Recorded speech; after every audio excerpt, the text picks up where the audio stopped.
fico muito feliz da presença de todas e de todos aqui nesse nosso encontro do grupo de família.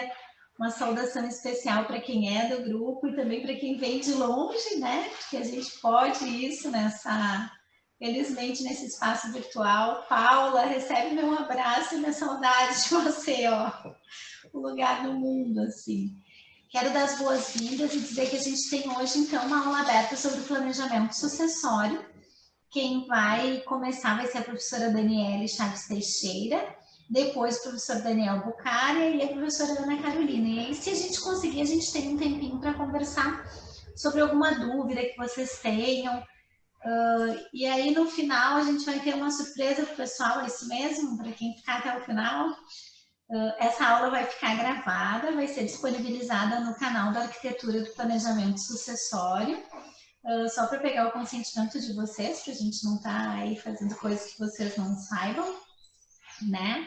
E já vamos começar, porque já estamos 11h06. Seja bem-vinda, professora Daniele. Bem, um bom dia a todas e a todos. Uma alegria, Simone. Obrigada pelo convite do Grupo de Pesquisa de Direito de Família, Sucessões e Mediação da Federal do Rio Grande do Sul. É um prazer sempre poder estar participando desses encontros, né?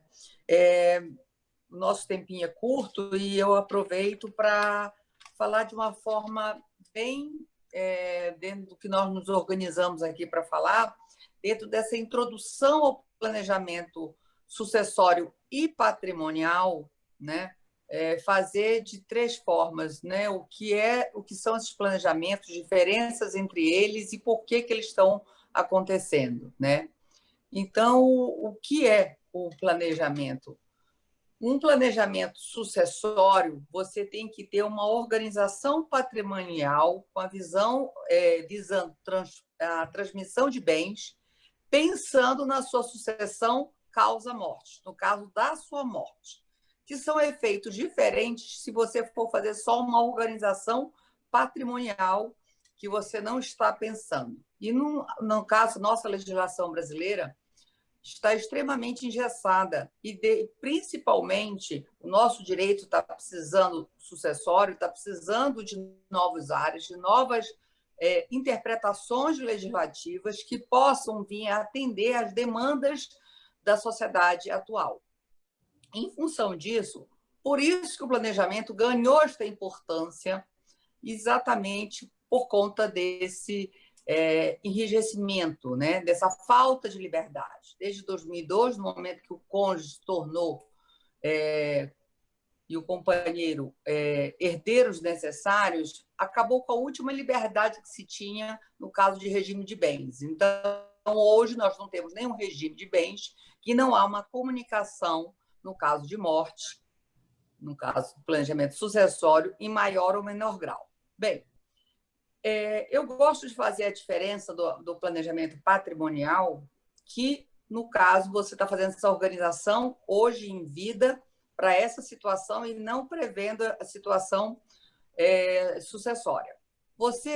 Elas são autônomas, você pode ter só o planejamento patrimonial, que já é uma organização, agora você nunca pode ter e fazer ela uns instrumentos para a estrutura sua de gestão, de economias tributárias, mas para a vida. E já a sucessória, você pode fazer, você não tem como fazer a sucessória sem você fazer um planejamento patrimonial, né? Então, para a sucessória, você precisa dessa. Entre as vantagens e desvantagens, e principalmente, por que se tornou tão importante? Além desse engessamento, outro fator que faz o planejamento se tornar, hoje em dia, uma questão tão necessária para as famílias, que mais do que só questão, lógico que o viés de economia tributária é importantíssimo. E o Daniel, expert no assunto, ele vai, de certa forma, só falar da importância disso. Mas o que eu gosto de dizer é que, como os pilares do direito das sucessões foram totalmente abalados, que os 2 pilares de qualquer manual das sucessões, inclusive o que a professora Ana Carolina Brochado Teixeira trabalha no de família, nos fundamentos de direito civil, são família e propriedade. Todos dois passaram transformações muito grandes, exatamente pelas transformações socioeconômicas. E essas transformações socioeconômicas, elas são de questões de grandeza mundial, globalizada, exatamente transmitindo esse mundo globalizado, tecnológico, imediatista, consumista e fluido que nós vivemos. E essas transformações afetaram tanto as relações familiares como também a questão de patrimônio. Só você deslumbrar que se falava em nomenclatura antes em propriedade, porque a riqueza era concentrada em bens imóveis, né? Era propriedade. Nós tivemos, nos últimos 100 anos, essa transformação desses bens, saindo de transformações de bens imóveis para móveis, e atualmente a professora Ana Carolina Brochado, que domina muito bem o assunto, inclusive está coordenando uma obra sobre os bens digitais, né? Esse novo formato é o que chamamos aí, dentro de diversas formas, da herança digital. Então, nesses últimos 100 anos, no sentido do conteúdo de propriedade, patrimônio, que seria o melhor conceito, houve grandes transformações. E as famílias também, né? Tanto que se fala direito das famílias. Então, essas transformações e toda a característica deste mundo global hoje que a gente fala, fazem a demanda. Agora, em outros países, como eu disse, isso não é um fator que ocorre só no Brasil, porque essas transformações provocaram o quê? Uma maior importância do direito das sucessões em relação a outros direitos. Eu digo que o direito das sucessões no Brasil ele era visto como o patinho feio do Código Civil e se tornou um grande cisne, né? E de foco de interesses, sendo hoje em dia temas de estudos, coisas que não eram. Hoje existe muito mais doutrina e essa doutrina é necessária. E aproveito para dizer que tenho a honra de dizer que está chegando o tomo 2, que os 3 aqui, professores, participam também desse tomo, e precisamos de doutrina para auxiliar, uma doutrina de qualidade, para auxiliar esses planejamentos, os operadores do direito, porque tem nisso tudo, esses planejamentos têm uma característica, que é a interdisciplinariedade, né? Então, mesmo patrimonial ou sucessório, você precisa dessa interdisciplinariedade, desse diálogo com outras áreas do direito civil, com outras áreas dos outros direitos, tributário, societário, direito internacional privado, como outras áreas afins. Bem, e já entrando na minha fase de conclusão, pelo tempo aqui nosso, é importante dizer o quê? Que, apesar da cultura do brasileiro não ser de se organizar, não é de fazer testamento, a gente sabe que o índice de sucessão testamentária é muito baixa, né? Que o brasileiro não gosta de falar de regime de bens, ele não gosta de falar de morte, por mais que pareça quase, entre aspas, brincadeira, mas existe essa questão. Só que esses fatores, essa naturalidade, essa dificuldade do brasileiro lidar com esses temas, isso por necessidade, por essas transformações, seja por interesses tributários ou familiares, você precisa fazer essa organização. Hoje, como um cuidado, né? Em vez de só deixar bens que podem ser dilapidados, ter o cuidado de buscar formas de deixar a sua família, se a preocupação é ela, de como deixar, eu não só ela, também, às vezes, outros interesses que você queira, utilizar a sua disponível, o que é possível, a sua liberdade, a sua autonomia. Então, a gente pensa esses planejamentos sempre com base em princípios constitucionais, entre eles os mais relevantes aqui, eu acho, que é a autonomia e a solidariedade. E eles não são contrapostos, pelo contrário, eles podem ser complementares. E, apesar dessa dificuldade dos sistemas, se faz necessário, e, acima de tudo, com o Covid agora, né? Com essa pandemia, que trouxe essa finitude para dentro de nossas casas, demonstrando que todos nós temos essa finitude, né? A possibilidade, não só você, mas dos seus pais, dos seus avós, dos seus filhos, de vulneráveis, que são casos mais sensíveis à doença. Bem, tudo isso trouxe uma nova realidade. Nós temos que, como se diz, fazer desse limão uma limonada, e eu acho que esse é um exemplo, o compartilhamento de informações, de trocas, essa possibilidade de estarmos aqui, Rio Grande do Sul, Rio de Janeiro, Minas Gerais, em 2 polos. Eu estou no Triângulo Mineiro e ela está em Belo Horizonte, que viabiliza esse diálogo entre colegas, amigos que nós somos e profissionais que estamos aqui. Todos somos professores, temos essa característica também né? Então, não somos só operadores do direito, mas temos esse carinho que é lecionar, né? Então, bem, com isso encerro a minha fala, a minha participação, e agradeço mais uma vez, Simone, pela oportunidade de estar aqui e dividindo e convidando a todos que temos o congresso agora ocorrendo, segundo Congresso Virtual do Arquitetura do Planejamento Sucessório, aonde é um espaço, uma imersão de 2 dias, com o que se tem de ponta, de melhor, de qualidade, de excelência, entre palestrantes que vão estar dividindo dentro de uma temática tão diversa como é de um planejamento sucessório. Bem, obrigada mais uma vez, Simone. Eu que agradeço a professora Daniele, e dizer, é sempre uma bênção ouvir, eu sempre aprendo. Eu agora pensei nos princípios que ela estava falando, né? Esses mesmo, acabei de pensar, a pessoa estuda isso, mas é muito legal. Então, professor Daniel Bucaro, vamos lá.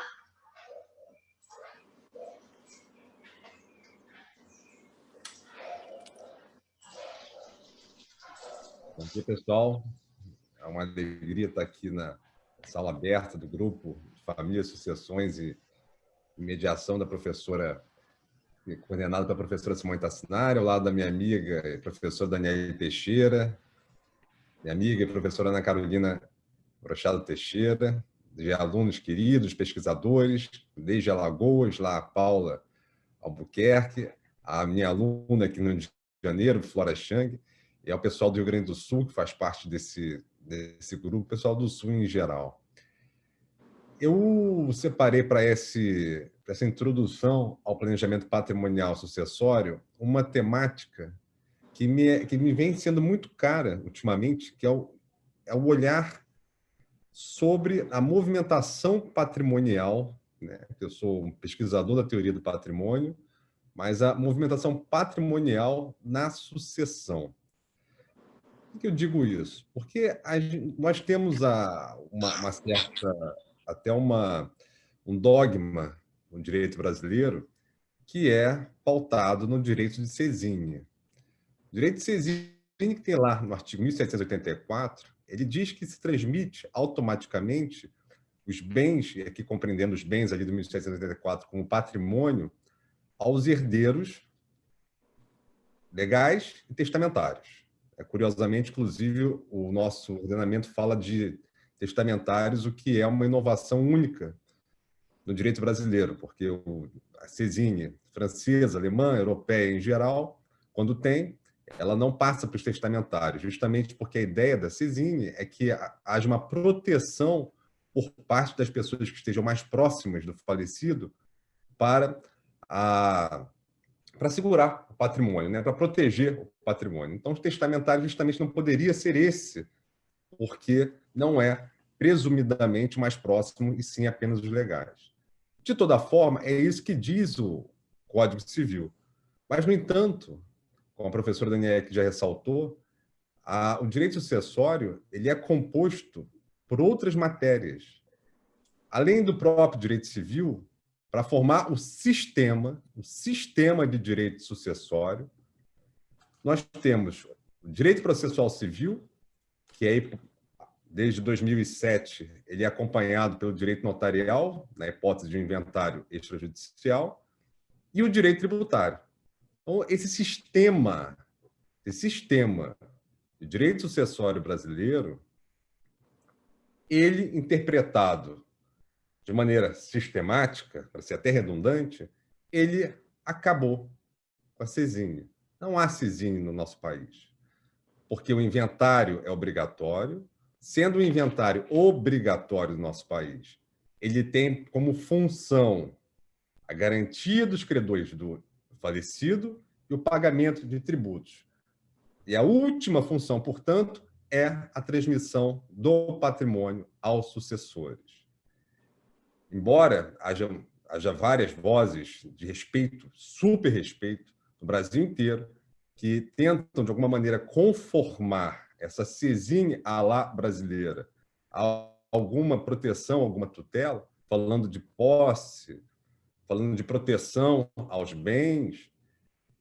Se nós aceitamos que o próprio espólio tem legitimidade para se utilizar dos remédios possessórios, você não precisa de herdeiros para tanto. Então, o que a gente vê é, na verdade, um problema que suscita um planejamento sucessório e patrimonial para aquelas pessoas que entendem. Eu não quero que, no meu lugar, quando eu vier a falecer, um administrador estranho, absolutamente estranho dos meus bens. Porque no dia que uma pessoa titular de um patrimônio, que consegue movimentar o seu patrimônio através de um celular, no dia seguinte da sua morte, quem vai movimentar isso aqui é um complexo de pessoas que se inicia pelo inventariante, pelos credores do espólio, pelos herdeiros e pela fazenda pública. Essas 4 pessoas substituem, cada qual com a sua visão de mundo, a administração do patrimônio do titular. Por isso, se é que se opta por fazer um planejamento sucessório, o que a gente tem que ter em mente que em nosso país você vai trazer para dentro desse planejamento pessoas que não têm menor contato com a sua realidade. Ao passo que se fizer um planejamento patrimonial anterior, que é o chamado planejamento sucessório com eficácia em vida, né? O planejamento patrimonial, como a professora Daniele já faz essa divisão, você tem a autonomia, aí é uma autonomia de verdade, plena, legitimada por você mesmo e não legitimada por terceiros, para fazer a sua gestão dos seus bens, né? Dos seus bens. E curioso que alguns estados brasileiros, aqui eu vou entrar um pouco na questão tributária, que alguns estados brasileiros, eles até dão indiretamente ou até diretamente, para quem assim pensar, um incentivo para que essas pessoas façam planejamento patrimonial em vida. Nós temos aqui representantes de 2 estados que fazem isso, tanto o Rio Grande do Sul quanto Alagoas. São estados em que a tributação da doação é inferior do que a tributação da transmissão causa-morte. Ou seja, o que dizem esses estados? Seja por uma política fiscal de antecipação de receita do próprio estado, ou seja porque fala para os seus contribuintes, para os seus gestores titulares de patrimônio, façam uma gestão patrimonial visando a sucessão antecipadamente. Essas duas, a leitura dessa diferenciação de alíquotas dá esse resultado, né? Resulta justamente a essa interpretação, e, portanto, maneje seu patrimônio em vida de modo que você tenha autonomia, que nós iremos tributar menos. Talvez aqui haja, inclusive, aqui pensando em voz alta, até um incentivo ao exercício da plena autonomia do titular do patrimônio, em consonância com a liberdade constitucional dada à autonomia privada, e o Estado acolhe isso como um valor e faz essa diferenciação, quebra a isonomia, né, até das situações que é a doação e a transmissão causa-morte. Outros estados, como o Rio de Janeiro, por exemplo, não tem nenhuma diferença, absolutamente nenhuma diferença. E, por outro lado, quando a gente começa a pensar, se a pessoa, olha, eu não quero me desfazer dos meus bens agora, talvez eu tenha motivos pessoais que vão influenciar a minha tomada de decisão para não desfazer dos meus bens em vida, eu gostaria de fazer, então, um planejamento efetivamente sucessório. Para esse planejamento sucessório, no entanto, há que se pensar que não é apenas, repito, o autor do patrimônio, o titular do patrimônio, o autor da herança, que irá tomar as decisões.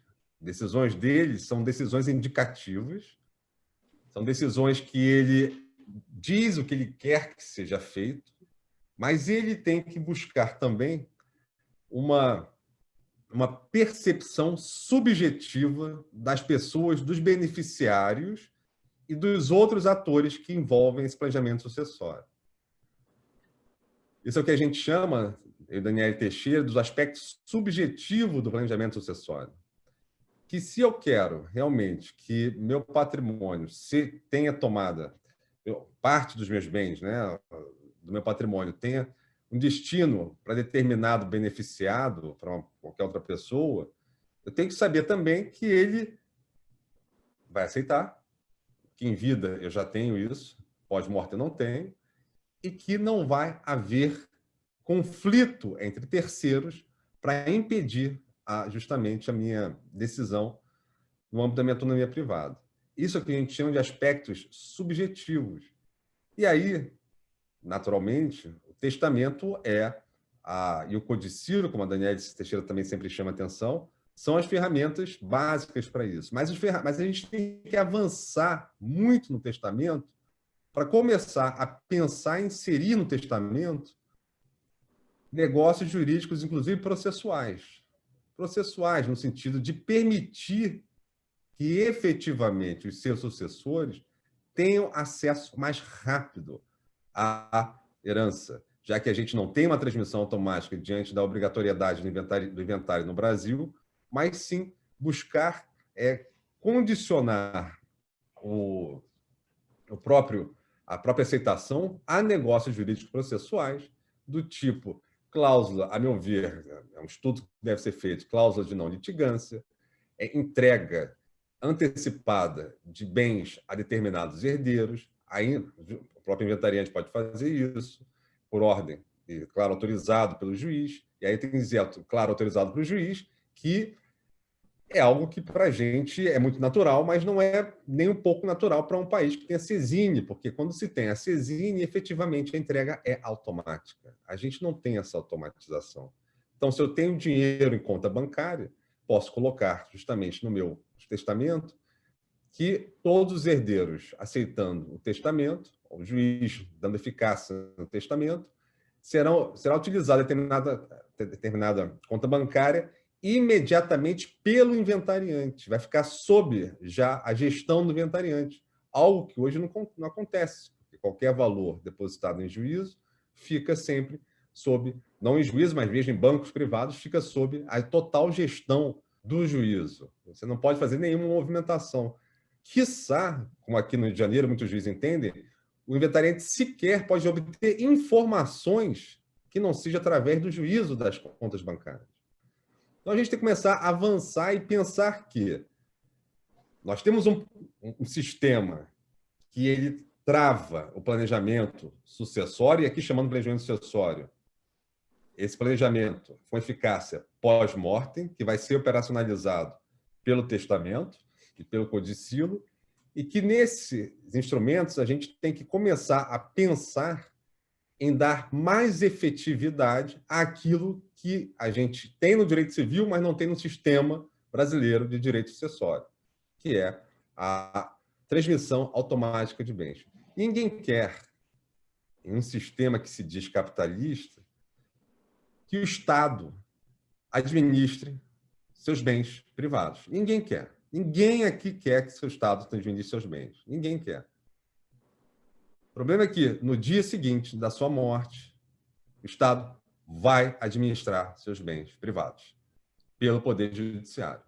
Então, se nós não tivermos isso em mente, que parece que a gente não tem muito por conta das fumaças, dessa nuvem que nos paira, dessa CESIM que a gente tem que afastar, tem que conviver com a não existência de CESIM no Brasil, e tentar, de alguma forma, com instrumentos, a dar efetivamente uma transmissão automática, até para, inclusive,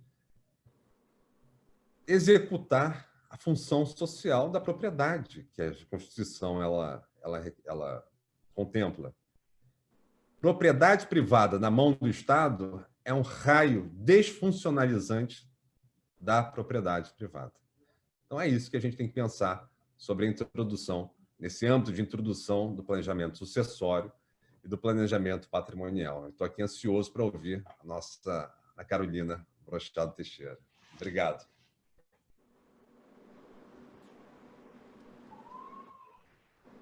Está mutada, Simone. Obrigada, Aninha.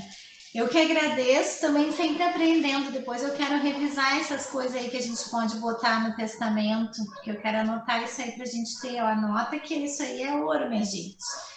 Ana Carolina. Isso aí, a gente vai sempre aprendendo novidades. Ana Carolina, seja bem-vinda. Eu agradeço muito a tua presença. E está contigo a palavra. Bom dia a todos, né? Quero, assim, eu que agradeço, Simone, a possibilidade de estar aqui numa manhã tão chuva, né? Solares aí na minha frente, de amizade, de sabedoria, de novas ideias, né? Então, assim, uma alegria estar aqui na aula aberta do seu grupo de pesquisa, de família, sucessões e mediação, com seus alunos e com tantos outros, né, que se juntaram aí a nós para a gente poder discutir, refletir o planejamento sucessório. Uma alegria assim renovada de estar com você, com o Daniel, com a Daniele, que são assim meus amigos de vida, né? Amigos de vida é bom quando o trabalho pode ser juntado com afeto, né? E nada como direito de família para falar disso assim para a gente. Somos amigos de infância. Não é? Exatamente, amigos de infância. E aí, assim, dizer, na verdade, assim, é muito bom, sabe, ouvir, é bom ter sido a última, porque, assim, foi muito bom ouvir a Daniele, ouvir o Daniel. Será que esse barulho é aqui?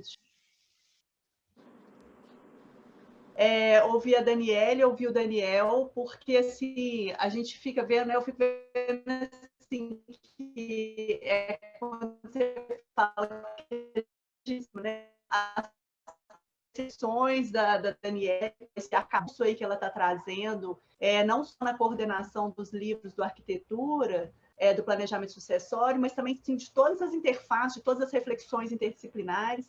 E ver o Daniel também, né? Assim, como a gente tem sempre coisa para dizer, coisa para avançar, né? Essa questão dos negócios jurídicos processuais, isso é muito maravilhoso, Dani, eu adorei essa ideia que é realmente inovadora. E assim, a gente tem que assumir, né? Acabar com essa hipocrisia da Sanzini e assumir realmente que a gente vive num sistema que é incompatível com essa disposição legal e ver o que a gente pode fazer para contornar isso.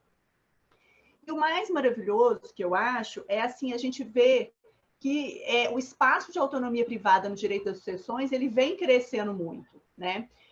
O que a Dani falou da questão dos princípios é exatamente isso. Olha, que autonomia privada e solidariedade familiar, eles vivem eles convivem no direito privado, né, de uma forma geral, e no direito das sucessões são eles que comandam aí a batuta do sistema sucessório, mas que a cada vez que passa, né, eu venho pensando isso aqui, a autonomia ela tem ganhado mais espaço, né? Ou seja, quando a gente pensa, por exemplo, na questão da crise da legítima, né, que a gente tem discutido tanto, fazer uma homenagem ao Gustavo Andrade, lá do Conrep, que tem discutido isso muito na tese pós-doutoral dele, a gente fala isso muito da crise da legítima, ou seja, é uma demanda do crescimento desses espaços de autonomia privada no âmbito do direito das sucessões. Não que a gente não queira fechar os olhos para a solidariedade familiar, de forma alguma é isso, né? Eu acho que o que nós temos é que, diante de todas essas mudanças que a Dani traçou na fala dela, é realmente repensar esses espaços de solidariedade familiar para famílias modernas ou pós-modernas, né? Como muitos gostam de dizer, para famílias pós-modernas, para bens que estão hoje em franca expansão, né? Como o Daniel disse, olha, o meu celular, eu comando meu patrimônio. Então, para novos bens, E a gente tem, às vezes, um direito das sucessões, se a gente for ler, por exemplo, os artigos que estabelecem os legados, está lá no direito romano, praticamente igual, né? Então, realmente é necessário esse repensar. E a minha fala aqui para vocês hoje, ela tem esse pano de fundo, né, de uma necessidade de expansão assim da autonomia privada no âmbito do direito das sucessões. E aí eu escolhi falar um pouco dessa fase, vamos chamar assim, pré-planejamento. Ou seja, como que nós podemos ajudar os nossos clientes, né, efetivamente, qual que é o passo a passo que a gente tem que pensar em termos de etapas, mas principalmente refletir aqui sobre o que pode e o que não pode, qual que é uma condução que eu posso ter junto ao meu cliente no que se refere a auxiliá-lo no exercício dessa autonomia privada. Então, vamos chamar aqui numa fase pré-planejamento, né? A Silvia Marzagão fez uma live com a Dani Teixeira, acho que já está no seu Instagram, né, Dani? Essa semana, exatamente propondo algumas dessas reflexões, e ela usou um termo que, na verdade, ela se reportou um termo usado pela professora Fernanda Barreto, que eu gostei muito, né, que é a anamnese da situação. É como se verificasse, olha, o que eu tenho que analisar para eu poder fazer um planejamento sucessório que possa ser interessante, que possa ser eficiente para os meus clientes, porque são muitos detalhes, né, gente? E a Dani e o Daniel também usam um termo que eu gosto muito, que chama uma customização. Não tem receita pronta, não tem receita de bolo, né? A gente precisa realmente de ver, a partir da necessidade e da ideia que aquele cliente nos procura, como que a gente pode ajudá-lo, como que a gente pode construir junto com ele alternativas, porque planejamento também é isso. Não é só hold, não é só testamento, não. Às vezes é uma conjugação de instrumentos para que aquela pessoa possa ser melhor atendida, com maior segurança, e dando a ele aí possibilidades. E, assim, né, uma segurança também que eu falo assim, ela tem uma segurança no tempo, mas aquele planejamento, aqueles instrumentos, em algum momento é necessário que eles sejam revistos, ser avaliados, porque, graças a Deus, a vida é maior que o direito, a gente muda, o patrimônio é dinâmico, as situações familiares se modificam. Então, assim, é algo que realmente a gente precisa ser revisitado, né? Então, assim, no primeiro momento, eu vou dividir aqui esse raciocínio em duas etapas e depois eu posso até pensar eu não fiz uma projeção, mas posso fazer essa projeção depois para vocês. Eu falo que assim, a primeira etapa seria o diagnóstico, né? Seria essa anamnese aí, para usar as palavras da Silvia com a Fernanda, né? Então, a gente precisa conhecer assim profundamente a situação da família, a situação da pessoa que né, nos procura. E quando eu falo desse conhecer profundamente, não é só pegar o patrimônio, analisar, me dá sua declaração de imposto de renda. Não é só isso, não. É muito mais do que isso, né? Isso requer da gente uma oitiva muito especial, né? Porque quando a gente vai ouvir o cliente, ouvir as demandas dele, nós precisamos também saber assim, olha, o que levou ele a fazer esse planejamento? Com o que ele está preocupado? Será que tem algum filho que precisa de uma situação especial? Ele está antevendo o seu divórcio e quer assim já fazer uma partilha em vida ou não, ou quer fazer alguma exclusão? Isso eu estou falando tudo aqui no campo da licitude, né? Obviamente, assim, essa é uma premissa importante que não deveria nem precisar ser dita, mas é óbvio que precisamos de dizer e reafirmar essa situação. Então, a gente precisa de falar assim, olha, quem é o titular do patrimônio, qual o regime de bens que ele é, casado, é união estável, ele tem pacto, vamos conhecer esse pacto, vamos ver assim, qual que é a situação dos bens que ele tem e qual que é a situação familiar, né? Então, é a hora da gente fazer, eu falo que a gente faz esse atendimento com uma folha gigante que a gente desenha, né? Desenha ali os bonequinhos, quantos filhos tem, quantos filhos não tem, qual que é a situação individual de cada filho. Ou seja, primeiro a gente faz um diagnóstico que se ele não fizer nada, como que vai ser transmitida a herança dele, né? Olha, hoje vai ser transmitida, se a pessoa não fizer nada, vai ser transmitida assim, assim, assado. Aí a gente aponta quais são as controvérsias, né, que tem. É casado em separação, é herdeiro, não é herdeiro, você tem que conviver com aquele olhar de surpresa da pessoa, que, eu achei que a pessoa não ia ganhar nada, e assim sucessivamente. Então, primeiro a gente faz esse diagnóstico. E aí nós vamos entender as preocupações dele, entender o porquê que ele está querendo fazer esse adiantamento ou não, ou distribuição ou não do patrimônio, né? Se é uma razão tributária, porque, querendo ou não, já tem muitos anos que a gente escuta que o ITCD vai aumentar, né, Daniel? O ITCD vai aumentar, a gente já tem autorização constitucional. Então, os advogados, por exemplo, do âmbito sucessório, vendem isso muito para os clientes. Olha, é melhor a gente já fazer um adiantamento, porque a qualquer hora isso vai mudar. Depois você confirma isso aí para a gente, Daniel. Daniel é um grande estudioso aí do ITCD, dessa sala virtual. Então, assim, é essa razão que move a pessoa, né? Então, assim, porque isso vai impactar já da gente pensar num adiantamento atual e não um adiantamento planejado para o futuro, né? Será que eu tenho que ver, então, também a situação familiar dos filhos, a sua situação profissional dos filhos? Tem alguma vulnerabilidade específica entre os descendentes que é objeto de situação desse proprietário do patrimônio? Não é a Mel, gente, que está latindo, aí já vou adiantar. A Cadô, pelo jeito. Que eu tenho que me preocupar, né, assim, em relação a essa distribuição, ou seja, não, tem um filho que não está numa situação frágil em relação à moradia, então eu quero já resolver essa questão da moradia desse filho, né? Tem alguma vulnerabilidade, por exemplo, de saúde, que necessite uma proteção diferenciada, ou seja, esse meu filho aqui, ele tem alguma deficiência, ele precisa, então, ter uma renda futura para sempre. Eu quero garantir isso para o meu filho. Então, essa situação, como o Daniel falou, subjetiva, essa situação das pessoas é uma situação que também precisa ser pensada e ser olhada. Aí a gente passa para os bens, né? Quais são os bens transmissíveis? Eu preciso pensar de uma forma compartimentada, de bem por bem? Há bens no exterior ou são só bens aqui no Brasil?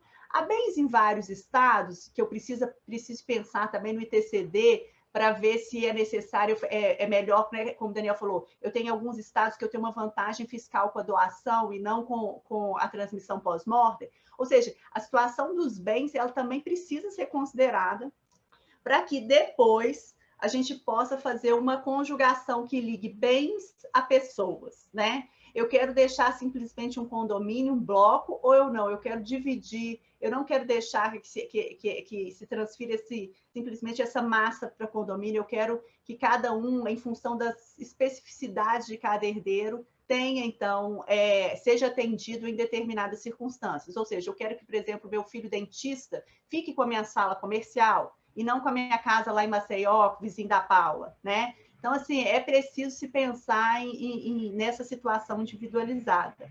Algum bem da família trabalha nos negócios do pai ou da mãe? Ou seja, eu preciso contemplar e refletir também sobre a continuidade desse trabalho? Ou seja, como que eu vou garantir isso? Né? Eu tenho um genro que largou o emprego e que veio trabalhar nos negócios da família, então eu também tenho que pensar na subsistência daquele núcleo ali especificamente. Então, eu levantei todas essas situações, todas essas questões aqui, eu passo para uma segunda fase. E aí, essa segunda fase, que com certeza não vai ser no mesmo dia que eu atendi aquele cliente, porque eu vou ter que pensar, ele vai me falar, ele vai lembrar de várias especificidades depois, mas aí a gente vai apresentar para a pessoa todas as possibilidades. E essas possibilidades incluem tanto um planejamento patrimonial em vida, como um planejamento que, embora também possa ser patrimonial, ele repercuta sucessoriamente, né? Não tem que pensar, por exemplo, será que eu vou ter que chamar os meus filhos também para uma reunião, para eu discutir que, olha, eventualmente pode ser necessário uma mudança de regime, né?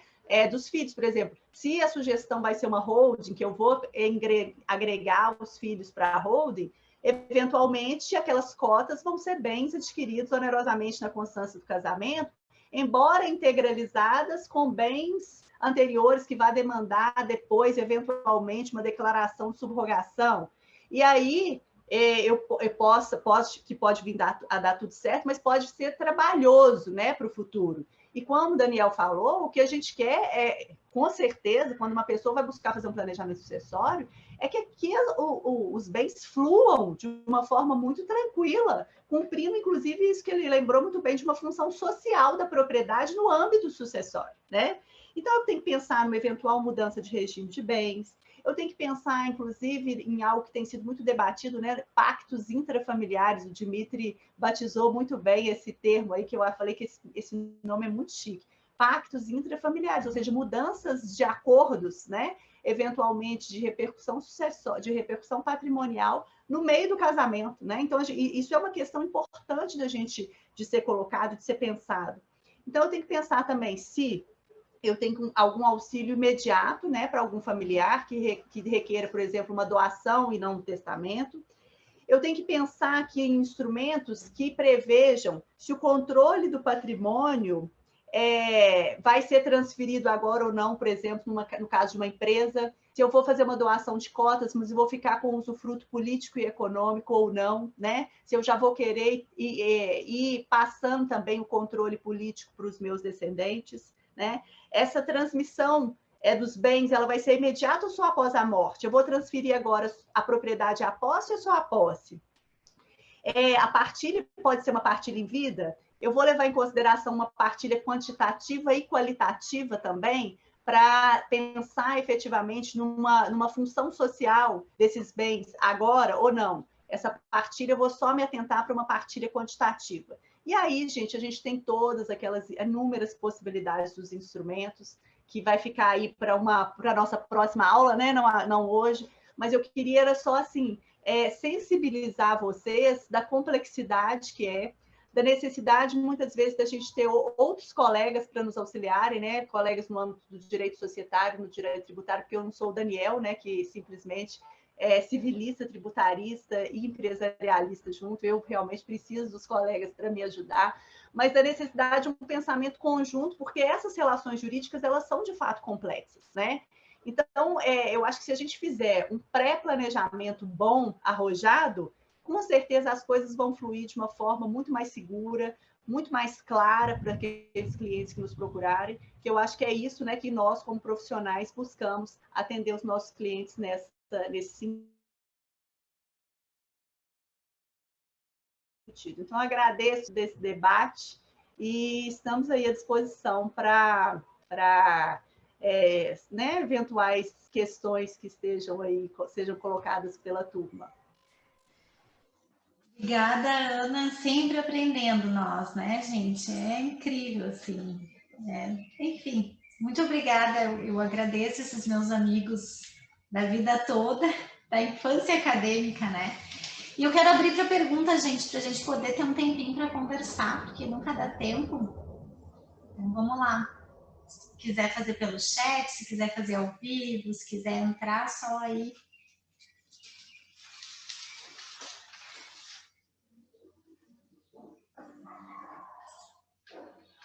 Aqui, Daniel, só queria falar uma coisa que eu esqueci. É porque aqui, para corroborar essa questão da CESINE, aqui em Belo Horizonte, tem alguns juízes que mandam tirar a aplicação financeira do banco, do Decus, e trazer para o Banco do Brasil, que é o banco com ponto oficial do fórum. Então, é só para te corroborar mais uma vez que tem CESINE, não. Quem vai administrar esse bem é o juiz. Tá doido. Tá doido. Olha só, gente, o próprio ordenamento jurídico, para você ser administrador de bens de terceiros,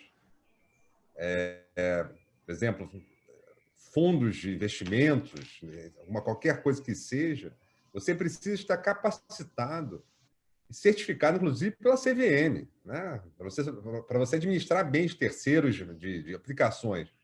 Um juiz, cara, um juiz fazer isso, assim, juiz não é a função, né? Não é a função da magistratura fazer isso. Não é, simplesmente não é. Não é do Estado fazer isso. É lamentável. Aí, para quem está procurando projeto de dissertação ou de tese, né, Daniel? Tá aí um tema bonito para gente. Tem um monte. Tem uma questão muito complexa, aproveitando aqui, que é a questão dos bens digitais, da Paula, que está estudando os bens digitais, né? Que falei ontem, inclusive, no Conrep sobre isso. Não sobre bens digitais especificamente, mas no final, quando ela me falou da pesquisa, eu não consigo ficar calado, saio tendo bedelho em tudo. É que, embora a gente tenha aqui pensado em TCMD, em sucessão, em ordenamentos, tudo isso necessita de território e um ordenamento, né? Quando você vai para bens digitais, a gente pouco se destaca do ordenamento, e por se destacar do ordenamento, talvez aí exista uma cesine, Paula, porque se você tem apenas a senha de acesso, você deixando a senha de acesso aos de segurança, deixando um codicilo, o seu sucessor naquele bem, ele vai ter rápido acesso, sem, inclusive, ser garantia de cores muitas vezes, e tampouco tributado, porque é um lugar que não tem, né? É um lugar que não tem territorialidade, talvez fuja à tributação, muito embora a gente saiba que, em relação às moedas virtuais, a Receita Federal já tem feito já tem uma regulamentação específica para moedas virtuais. Então, há uma tentativa, mais uma tentativa que, tudo bem, minha moeda virtual está no Cazaquistão.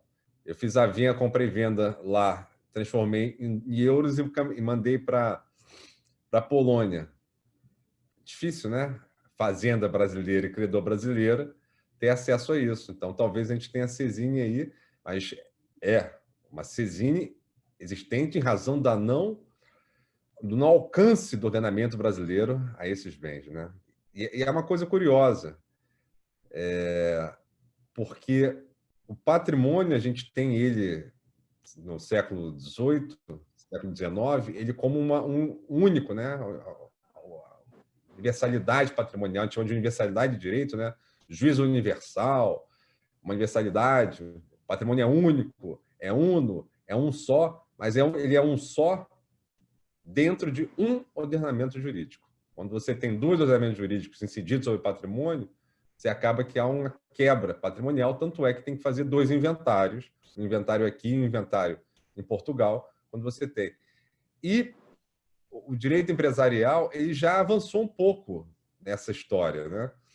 Direito empresarial, no âmbito do internacional privado, uma coisa até para pensar, pensando em voz alta também, pessoal. Porque você teve, na recuperação judicial da OI aqui no Rio de Janeiro, a decretação do juízo universal da OI, no juízo aqui do Rio de Janeiro, englobando todos os bens da OI em qualquer lugar do mundo. Então, quem decidia os pagamentos dos credores da OI na Holanda, em Portugal, era o juiz aqui do Rio de Janeiro, e os juízes da Holanda e Portugal aceitaram, ou seja, eles lá aceitaram um juízo efetivamente universal para a administração de um patrimônio único. E a gente, na sucessão, nós ainda não temos isso nas direitos de sucessões, e é um caminho a seguir. Porque se você tiver um juízo único, fica mais fácil, fica um pouco mais fácil. Até para tributar a herança no exterior, que está em julgamento no STF, né? A gente está com uma pergunta no chat, depois eu vi a Paloma levantou a mão, né, Paloma? Aí, tem uma colega que colocou ali que muitas vezes é o seguro agregado a um VGBL que garante o pagamento dos tributos na transmissão. E muito se recomenda, deixa eu só ver o nome da Cris, que se faça isso, porque às vezes a gente efetivamente não tem bens suficientes. E a securitização da sucessão é uma opção muito importante e muitas empresas estão colocando foco nisso. Então, o seguro, tem seguros que já estão customizados para assegurar a sucessão. É um seguro de vida cujo objeto é efetivamente assegurar a tributação. Então, é uma novidade, é um produto novo, eu acho que faz cerca de uns 3 anos que eu ouvi falar sobre ele. A Paloma tá conversando, mas ela daqui a pouco volta. Tá aí? Fica à vontade, abre o microfone. Obrigada. Primeiro, obrigada pela oportunidade. Bom dia a todos e a todas. Só queria trazer uma contribuição assim, para a reflexão. Eu estou falando aqui da Bahia. Aqui a gente tem tido, na minha advocacia especialmente, eu tenho me deparado bastante com isso, que é a situação de credores de precatórios. Aqui na Bahia a gente tem uma fila de precatórios hoje que está com atraso, os precatórios estaduais têm um atraso de 17 anos. Nossa. Então, é de se imaginar, e também, né? E fora que os processos, a nossa justiça é considerada a segunda pior do Brasil, infelizmente. Então, às vezes, a gente tem uma realidade de um processo que durou 20 anos e depois mais 15 anos para receber esse pagamento. Então, é natural que na hora do pagamento desses precatórios, lidar aí com a questão da sucessão, né? O juiz do núcleo me falou que só em um dos precatórios que ele tem mais de 100 herdeiros para administrar esse pagamento. E aí essa é uma questão que a gente tem buscado refletir aqui, porque os juízes das varas de sucessão não entendem o precatório. Então, a gente tem toda essa espera, aí às vezes a pessoa morreu sem receber, a viúva já é uma pessoa idosa, tem direito à preferência constitucional, né?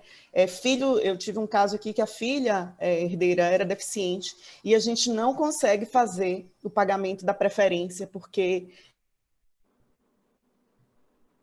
esse direito e o inventário demora, enfim. Então, essa é uma situação também que a gente tem refletido bastante, assim, de que forma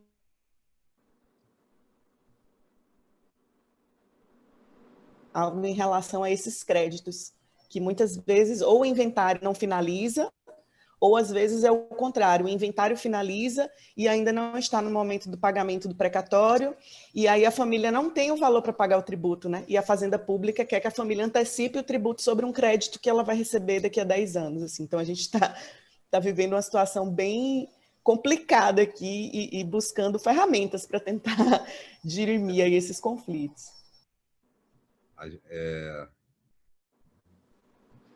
Paloma, você sabe que vou te dar uma dica tributária, tá? Aqui no Rio de Janeiro, precatórios são bens móveis, né? Não é imóvel, é móvel. E bens móveis você pode tributar, levar a tributação para qualquer lugar do país. Aqui no Rio de Janeiro, precatório é qualquer valor oriundo de verbas salariais ou remuneratórias acumuladas e não recebidas em vida são isentas de imposto, aqui no Rio de Janeiro. São isentas de imposto. Aqui, Santa Catarina, e eu sei que aqui em Santa Catarina, aqui de cabeça, tem aqui na minha tabela, mas são isentas de imposto. Então, talvez trazer o inventário para o Rio de Janeiro, processar e se habilitar lá na fila, já com a passagem para o herdeiro. Assim, a gente tem que começar, em razão justamente dessas travas que a gente tem no nosso... Aí, cada estado, no Poder Judiciário estadual, porque quem vai gerir esse bem do falecido, esse patrimônio falecido, são os estados, começar a olhar... É um pouco complexo, são 27 unidades da federação, mas começar a olhar as unidades da federação para ver qual é o melhor lugar para poder levar. Não tem jeito, a gente tem que começar até... Porque isso, pessoal, justiça é serviço público. E serviço público também é submetido à concorrência. Né? Você pode ter cartórios no Rio de Janeiro, melhores cartórios na Bahia, então os cartórios da Bahia têm que olhar os cartórios do Rio de Janeiro, tem que ter uma visão concorrencial, inclusive, para ter a tutela jurisdicional. Já que aqui, especificamente, a gente está num âmbito que a gente pode escolher. E a gente escolhe já isso, tá? A gente já escolhe isso. A gente sabe que, por exemplo, quando tem contratos com eleição de foro, mesmo o consumidor quer abrir a eleição de foro porque o outro foro é melhor, a gente já faz isso. A gente escolhe. A gente faz a prestação de serviço jurisdicional. Aqui no Rio de Janeiro mesmo, teve recentemente, uma cliente do escritório escolheu levar a causa para São Paulo porque a taxa judiciária lá era mais barata. Simples por conta disso. Então, a gente começar a pensar como advogado também, falou, uma dica, né? Claro, pensar. Começar a criar estratégias para tentar melhorar a nossa advocacia e buscando melhor eficiência em outros lugares possíveis, claro, lícitos possíveis, para a tutela jurisdicional. Mas eu não sabia, 17 anos de precatório, eu acho que é a fila maior do Brasil. É a maior fila do Brasil, pelo que eu já ouvi falar. Eu sou procurador do município do Rio de Janeiro, também fico escutando entre os colegas da advocacia pública, né? Mas acho que realmente 17 anos. E aqui no Rio a gente está 2 ou 3. A gente está achando meio absurdo, sabe? Assim, absurdo, 2 ou 3. Eu já estive com o doutor Gouveia, né, que é o presidente da Comissão Nacional de Precatórios, e ele é aí do Rio. E era uma das coisas que a gente comentava, como o Rio, que por um momento foi um estado quebrado, né, conseguiu deixar a fila em dia. E aqui a gente tem essa má vontade mesmo. Mas muito obrigada, é muito interessante e a sua solução, assim, e essa troca a gente poder ter e pensar ferramentas. Muito bom, obrigada. Tem uma... Bom, fazendo até aqui no tomo 2 do livro da arquitetura, eu escrevo sobre as isenções de DCMD no país. E eu falo sobre a questão dos salários e as remuneratórias FGTS também. Aqui no Rio de Janeiro é isento FGTS. Então, é uma fonte de pesquisa, né? Enfim, você vai poder lá ter esse panorama. E a gente tem que fazer um curso também sobre isso, né? A gente tem que fazer um curso para poder dar mais didática, né? Abrir mais todos esses questionamentos, né? A gente vê uma Com demanda. certeza. Mas eu estou muito feliz também de compartilhar com vocês que semana que vem já entramos em pré-venda do tomo 2. Hoje eu até me emocionei que a capa ficou linda, está uma obra maravilhosa, 40 artigos, entre eles até o assunto que a professora Ana Carolina abordou hoje, também ela trabalha e desenvolve mais isso.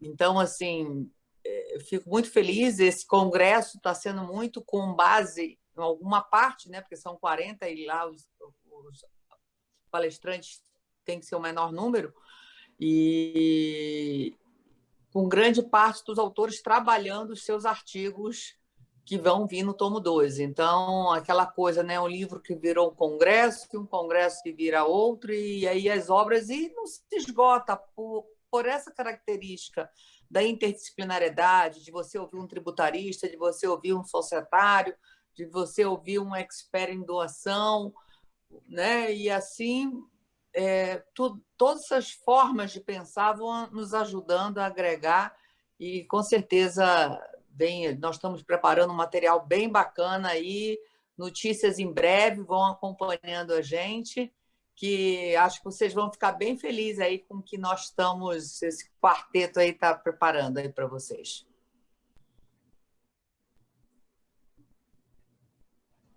Simone? Está mutada.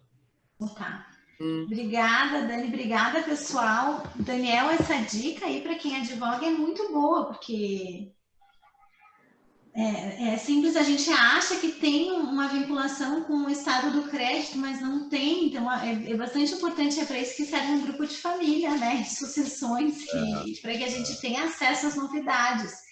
E por falar em novidades, gente, a gente precisava falar, e sempre o pessoal do meu grupo gosta muito de me ouvir falar sobre holding. E o meu artigo no tomo 2, junto com o Fernando Greff, que quem vai falar sobre holding, é exatamente sobre isso. Então, o que a gente fez? A gente preparou um bônus dessa aula aberta, que depois cada aula a gente vai oferecer alguma coisa, que é um mapa mental sobre holding, com o passo a passo ali do que a gente precisa, enfim. E aí a gentileza da professora Daniele, eu vou tentar copiar e colar aqui no nosso chat para acessar lá no site novo dela, que ela está preparando, né, professora Daniele? Eu vou tentar ver se eu consigo fazer isso agora. Tem que logar no meu WhatsApp aqui. Faz um cadastro e a gente vai postando tudo que a gente conseguir lá. Deixa eu ver se eu consigo. Se alguém conseguir antes de mim, já vai, porque eu tô lendo. Consegui. Tá bem. A Dani tá bombando, como sempre, nesse tema aí do planejamento sucessório. Que admiração, dona Dani. Bom, galera, esse aqui, ó, é o site daniele.catalisa.com. Então, a gente vai disponibilizar lá o mapa, eu acho que já tá. e a gente vai disponibilizando. E eu acho que a Valéria que perguntou onde é que a gente disponibilizaria essa aula, vai para os nossos canais, o do Arquitetura, que é organizador desse evento, o meu também do YouTube. E aí nos encontramos na próxima terça-feira, estão convidados, se quiserem convidar mais gente também. Fiquem à vontade, a aula é aberta exatamente para isso, né? E se gostaram, multipliquem, essa é a ideia. Também vi a Fernanda por aí, deixa um grande beijo, o pessoal foi entrando. Jaque, Fernanda, agradeço muito. Se vocês tiverem dúvidas, vocês podem mandar pelo nosso Instagram, tá, gente? Que aí nas nossas próximas aulas a gente vai esclarecendo as dúvidas. Manda no direct, que a gente esclarece a dúvida na aula. É bem legal isso. Dani, você queria falar? Queria falar que o congresso ele está com um concurso no meu Instagram, @DanieleCTeixeira, está com 7 vídeos lá. Votem, que eles estão concorrendo a prêmios super bacanas, que vão desde livro e assim por diante, e até o grande prêmio, que é o primeiro lugar. O pessoal lá está votando assiduamente, tem torcida. Vejam lá o vídeo, que está super legal.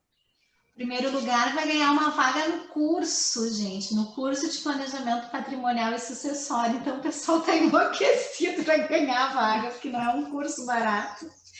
Então, assim, bota lá. A gente centralizou tudo no Instagram da Dani. Muito obrigada, pessoal. Obrigada mesmo. Obrigada. Bom ver vocês. Bom final de semana, bom descanso até terça. Também, até terça. Beijo. Obrigada pelo convite, Beijo. Dani. Um beijo, pessoal. Ótimo dia para vocês. Também. Tchau.